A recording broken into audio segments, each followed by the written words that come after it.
Faidatun kasratun naumi mimma yurisul faqra lil ghani wa ziyadatu liman huwa faqirun.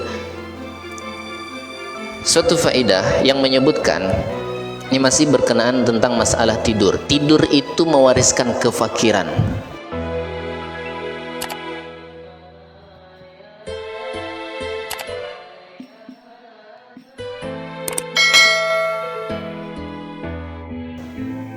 Jadi kalau orang banyak tidur, wa mimma yurisul faqra kasratun naumi mimma yurisul faqra lil ghani. Banyak tidur itu akan menyebabkan kefakiran buat orang yang miskin, orang yang kaya. Jadi kalaupun dia kaya, cuman kerjaannya tidur terus, nggak ada waktu luang kecuali dia tidur, maka itu akan menyebabkan kefakiran walaupun dia kaya. Wa ziyadatuhu liman huwa faqirun, lebih lagi kalau dianya sudah fakir, udah ndak punya apa-apa, ndak punya harta, ndak punya usaha, kerjaan tidur pula, ya sudah, ini lebih parah lagi. Jadi bertambah kefakirannya kalau kebanyakan tidur. Bahkan kata Nabi Sallallahu Alaihi Wasallam, termasuk perkara yang menyebabkan rezeki kita itu diharamkan, artinya haram seseorang untuk mendapatkan rezeki, la yuhramar rizqa bidzambin adnabahu. Kata Nabi Sallallahu Alaihi Wasallam, yang mengharamkan seseorang mendapatkan rezeki itu satu diantaranya adalah penyebabnya dosa yang ia lakukan. Jadi kalau rezeki kita susah, payah, padahal ikhtiarnya sudah cukup, bahkan kerjanya kita lebih banyak dibandingkan tetangga kita yang kaya, kalau ditengok usaha kita, ikhtiar kita lebih dari cukup lagi, tapi kok kenapa rezeki kita susah? Apa sebabnya? Satu diantaranya adalah dosa kita. Nah, jadi minta ampun sama Allah dengan cara bertaubat. Khususan kata Nabi Sallallahu Alaihi Wasallam, al-kadzib. Wabil khusus yang bisa mengharamkan kita untuk dapat rezekinya Allah itu adalah suka bohong. Nah, suka bohong itu bisa mencegah datangnya rezeki walaupun kita niatnya bercanda. Maka kata Rasulullah sallallahu alaihi wasallam, wailun liman yuhadditsa fayakdzib liyadhhaka bihil qaum wailun lahu. Celaka bagi orang yang berbicara kemudian dia bohong, walaupun tujuannya hanya supaya orang ketawa dengar ceritanya. Kalau bahasa sekarang kan hoak, bahasa Arabnya al-kalamul bighairil waqi', berbicara tidak sesuai dengan kenyataannya, itu bohong namanya. Kadang kita bercerita sama kawan, cerita bohong saja, ketawa-ketawa, nanti kawan kita dengar, wailun lahu, kata Nabi, celaka baginya, wailun lahu, dan celaka baginya. Jadi walaupun bercanda, tidak ada canda di dalam istilah bohong. Kalau bohong mau bercanda mau serius ya dosa, ya dosa. Nah, jadi jangan disepelekan dosa bohong. Itulah salah satu di antara penyebab rezeki kita tuh susah, diharamkan oleh Allah untuk mendapatkan rezeki. Rezeki itu datangnya dari Allah, maka larangan yang dilarang oleh Allah jangan sekali-kali kita langgar. Nah, jangan nanti kita salahkan kerjaannya dan sebagainya. Ada sesuatu yang kita langgar, di antaranya apa? Ya suka bohong. Suka bohong. Wa kasratun naum tujibul faqra, dan banyak tidur itu mewajibkan, bukan menyebabkan lagi, sudah mewajibkan, artinya bakal fakir, bakal miskin. Kalau fakir itu di bawah miskin. Orang fakir itu kata ulama fikih yang tidak memiliki harta atau tidak memiliki usaha, sama sekali tidak punya harta, itu fakir. Atau dia punya usaha tapi tidak mencukupi separuh dari kebutuhannya, itu disebut fakir. Misal kebutuhannya setiap harinya 50.000, dia ada usaha tapi yang ia dapat itu kurang dari separuh kebutuhannya. Kebutuhan 50.000 yang dia dapatkan hasil setiap harinya 20.000, paling banyak 24.000, tidak sampai separuh dari kebutuhannya. Nah, itu disebut fakir, tidak bakal cukup tuh. Orang normalnya makan 3 kali sehari, dia sehari sekali itu susah, tak cukup, separuhnya dia tidak dapat. Paling banyak dia makan sekali sehari, tidak pernah makan tuh sampai 2 kali sehari, tidak ada yang bisa dimakan. Makanya salah satu penyebabnya apa? Kasratun naum. Kemudian kata Nabi Sallallahu Alaihi Wasallam apa? Al-kadzib, suka bohong. Kemudian wa mimma yurisul faqra, apalagi penyebab seseorang yang bisa menjadi fakir, artinya sesuatu yang mewariskan kefakiran. An-naumu uryanan idza lam yastatir bi syai'in, maaf tidur tidak pakai apa-apa, walaupun panas dibuka baju, dibuka sarung, tidak pakai apa-apa. Walam yastatir bi syai'in, tidak ditutup pakai apa-apa, wala pakai selimut, tidak pakai selimut, udah tidur aja menggeletak, tidak pakai apa-apa. Nah, ini sesuatu yang bisa menyebabkan kefakiran. Jadi jangan dijadikan alasan karena panas, lampu mati, udah buka semua, walaupun tidak ada orang. Walaupun tidak ada orang, kita sendirian tidur di kamar, tidak ada yang lihat, gelap, walaupun. Nah, itu penyebab kefakiran. Kemudian apa lagi? Wal aklu junuban, makan dalam keadaan junub. Dia punya hadas besar, dimakan, diminum, tidak boleh. Tidak bolehnya itu penyebab salah satu di antara yang mewariskan kefakiran. Terus apalagi yang menyebabkan kefakiran? Wattahawunu bima yasqutu min fatatil maidati. Kalau orang dulu ini dipraktekkan, mak-mak kita, datuk-datuk nenek kita itu paling marah kalau tengok anaknya makan beserak.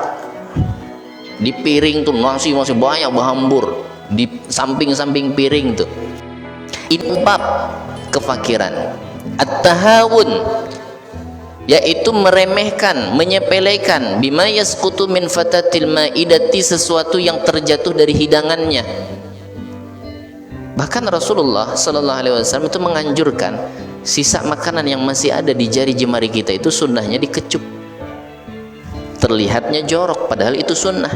Yang ngerti tidak bakal bilang itu jorok. Karena kata Syekh Yusuf bin Ismail An-Nabahani dalam kitabnya Syama'ilur Rasul, beliau menulis hadis dari Nabi sallallahu alaihi wasallam, Rasulullah kalau habis makan dikecup jari jemarinya itu sampai merah. Dikecup satu-satu, dikecup. Dan kita nengok, ih joroknya tuh orang. Bukan jorok, ini sunnah. Sunnah, tidak apa-apa dibilang jorok, tidak masalah. Niatkan kita ittiba'an bin Nabi sallallahu alaihi wasallam, kita ikut sunnahnya Nabi sallallahu alaihi wasallam. Jangan tengok kelihatannya memang sedikit mungkin yang tidak paham bilangnya jorok, tapi kalau orang yang ngerti tidak bakal bilang jorok. Top nih orang paham hadis, oh ini ngamalkan sunnahnya Nabi sallallahu alaihi wasallam. Apalagi kalau di kita kan makannya sering yang ada banyak kuah-kuahnya.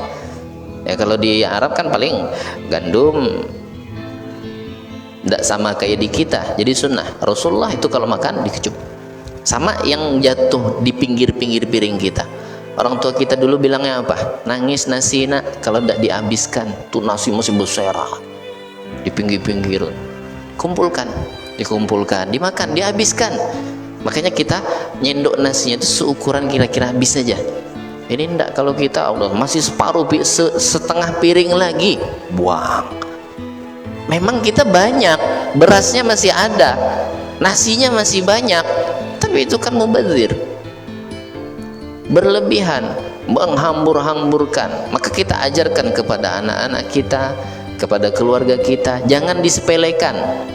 Itu nanti efeknya suami-suami yang cari nafkah susah betul dapat rezekinya. Tuh yang di rumah ya, istrinya, anaknya menyepelekan rezeki yang sudah diberikan sama Allah Subhanahu wa taala. Maka saya pernah punya kawan waktu di Tarim, di Rubat, Al-Asab, namanya Habib Amin Al-Haddad. Kami makan satu nampan, karena makannya kalau pesantren itu pakai nampan, kayak semacam kayak talam tuh besarnya, 5 atau 6 orang makan. Habis makan bersih itu nampan, ada nasi yang jatuh di pinggir nampan. Ini Sayyid, zuriyahnya Nabi sallallahu alaihi wasallam. Itu dipungut. Kami heran, agak malu jadinya. Dipungutnya nasi yang berjatuhan di pinggir nampan tadi itu, dikumpulkannya, dimakannya. Ya Allah, kita tidak paham waktu itu, tidak ngerti apa yang dilakukan beliau ini, tidak paham kita. Kita tahunya itu masa makanan yang udah jatuh itu diambil lagi. Padahal al-barakatu fil awal wal akhir. Berkah itu letaknya di awal dan di akhir. Lah kalau kita cuma ngambil depannya saja, awalnya saja, akhirnya jangan-jangan yang di akhir itu yang paling berkah. Sisa satu biji nasi itu yang membawa keberkahan untuk kita. Makanya jangan sampai nyisa. Habiskan. Yang di jari-jari gitu, pokoknya tuh jangan langsung cuci. Kecup dulu. habiskan dulu. Bayangkan Rasulullah itu saking artinya bukan hanya sekedar begini, sampai merah jarinya, artinya betul-betul udah bersih tangannya tuh kalau habis makan. Nah ini kalau kita sepelekan, mimma yurisul faqra, termasuk sesuatu yang bisa menyebabkan kefakiran. Kemudian apa lagi? Wa harqu qashril basali wath-thaum. Ibu-ibu kalau habis motong bawang, ngupas bawang putih, bawang merah, jangan sekali-kali bakar itu kulit bawang. Tidak boleh bu, tidak boleh bakar kulit bawang, itu termasuk yang menyebabkan kefakiran. Jadi bakar kulit bawang, baik bawang putih ataupun bawang merah, itu menyebabkan kefakiran. Wa kansul baiti lailan, ini sama nih. Kadang ada memang ibu-ibunya, ya perempuan yang tidak bisa lihat kotor dikit, cuman harus ngerti juga, ya nyapu rumah di waktu malam tidak boleh. Tidak bolehnya apa? Termasuk perkara yang menyebabkan kefakiran.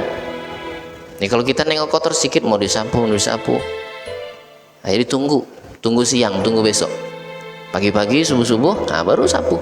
Tidak tahu malam, tahu siang, pokoknya dikit kotor sapu. Ya, itu juga termasuk perkara yang menyebabkan kefakiran. Kemudian apa lagi? Wa tarkul qumamati al-kunnasa fil baiti. Ibu nyapu, habis disapu, sampahnya tidak dibuang, ditaruh dulu, disimpan di pojokan. Kan ada tuh, karena dia banyak kesibukan, dia masak, dia nyuci, dia nyapu, dia ngurus anak, dia mandikan anak, dia sapu, nanti aja lah, ditaruh dulu di pinggir sampai berhari-hari. Itu juga termasuk perkara yang menyebabkan kefakiran, meninggalkan sapuan yang sudah disapu, sampahnya itu ditinggal, tidak langsung dibuang. Apalagi kalau disembunyikan, dibuka karpetnya, masukkan ke bawah tuh debunya, disapu ke dalam, itu sama tuh. Jadi kelihatannya memang bersih, cuman di karpet tuh kalau diangkat, ya Allah, itu di bawah karpetnya banyak sampah, banyak plastik, banyak debu, pasir, apa semua di situ. Ya, dibilang nanggung, nanti aja sekalian, jadi seminggu sekali baru dikeluarkan, tidak boleh, karena itu menyebabkan kefakiran. Kalau nyapu udah, pungut sampahnya, buang. Kemudian apalagi yang menyebabkan kefakiran? Wal masyu amamal masyayikh, berjalan di hadapan guru. Nah ini disebut dengan adab, ya. Jadi kalau kita punya guru kita waktu sekolah, guru kita di pesantren, ya di mana-mana, tidak boleh, itu adabnya. Dan ini penyebab salah satu di antara yang mewariskan kefakiran. Kita jalan di depan guru, jadi artinya tidak boleh kita membelakanginya, terus jalan kita mundur kalau kita dapat. Tidak juga, biar guru kita yang duluan. Ya, yang pernah mondok di Jawa, mungkin di Kalimantan, itu kalau sama guru, masya Allah, takzimnya itu betul-betul dimuliakan. Mau anaknya, mau cucunya, jangankan gurunya, anak sama cucunya sama di takzimnya. Bahkan dia tidak berani memandang wajahnya. Kalau ada guru lewat, nunduk. Jadi kalau papasan sama guru, kalau kami dulu waktu mondok itu semacam kayak papasan dengan siapa gitu, takut. Kalau bisa jangan sampai papasan sama guru, artinya jalan tuh jangan sampai jumpa, saking takutnya.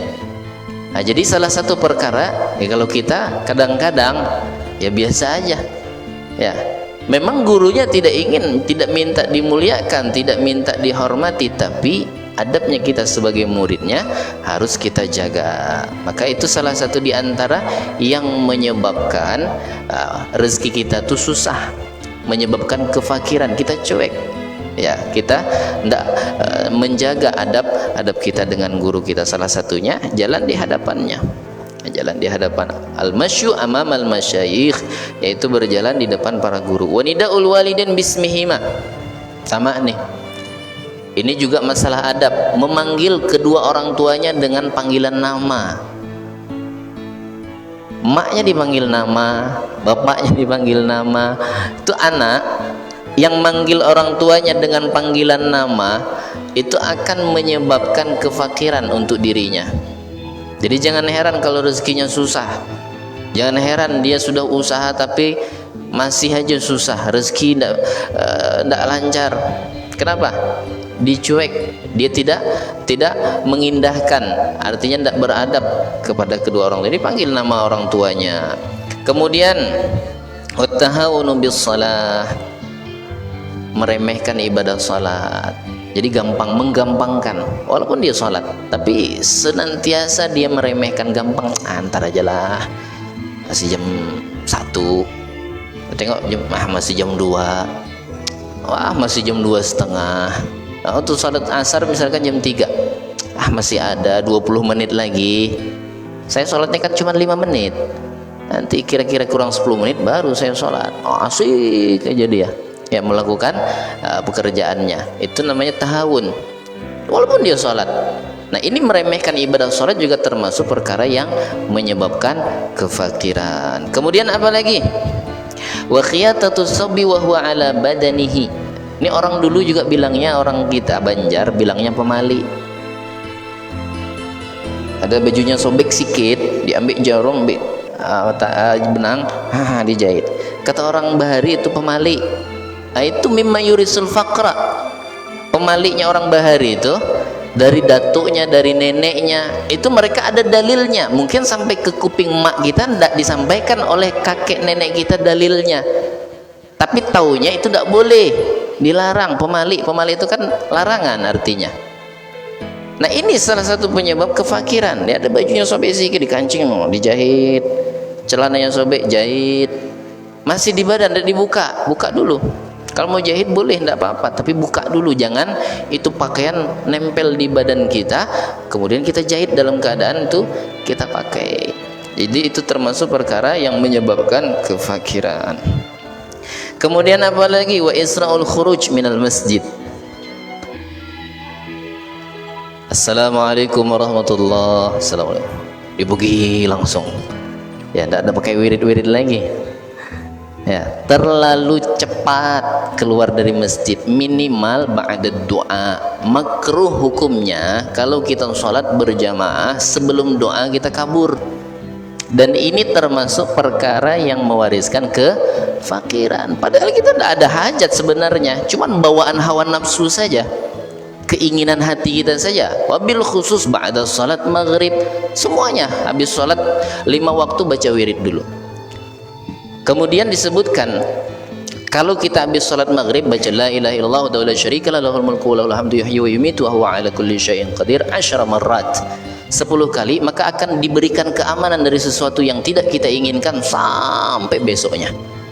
Nabi salat maghrib tadi kita baca la ilaha illallah wa la syarika lahul mulku wa lahul hamdu yuhyi wa yumiitu wa huwa ala kulli syai'in qadir, maka kita akan diberikan sama Allah keamanan sampai besok pagi.